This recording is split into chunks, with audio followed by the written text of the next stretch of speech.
Boeing has been dealing with a bit of a problem this summer: where to park unfinished jet airplanes.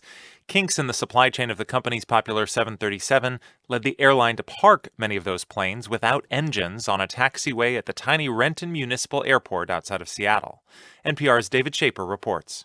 Boeing's 737 is the most successful commercial airliner in history. Considered the workhorse of the industry, Boeing has delivered more than 10,000 of the single-aisle jets to airlines. The goal at its factory in Renton is to crank out 52 of these planes a month. That's almost 3 aircraft a day.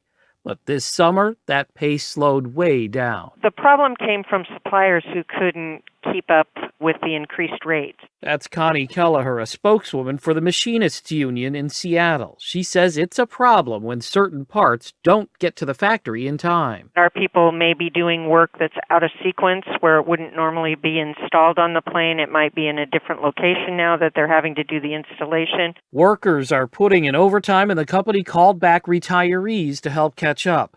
At one point, Boeing reportedly had at least 50 half-finished 737s scattered around the Renton plant, and another 35 parked at the airport. That's close to 100 incomplete jets. At about $100 million each at list price, that's tying up nearly $10 billion for Boeing.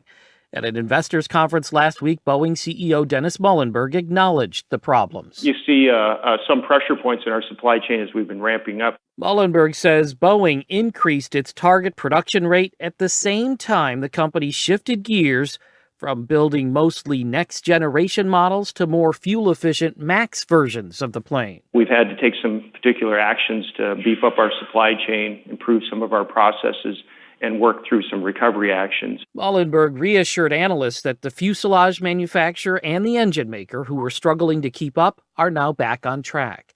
The engine delays in particular were caused by one supplier of castings and forgings for turbine discs, a relatively tiny part of a big jet engine. Who'd have thunk it? Mike Goulder is a supply chain consultant who also teaches management at John Carroll University outside of Cleveland. This little tiny thing that had this little tiny problem then cascaded.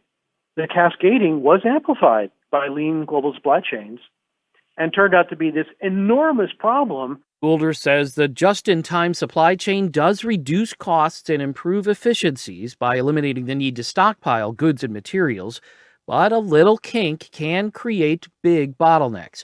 Nonetheless, he says it's a system worth fixing. Just don't throw out the baby with the bathwater, because the things that have evolved to operate in this fashion are safer, cheaper, and better, and we don't want to give up on that. Boeing is just fortunate that Airbus, its chief competitor, is also experiencing supply chain hiccups at a time when demand for their planes remains strong. David Shaper, NPR News.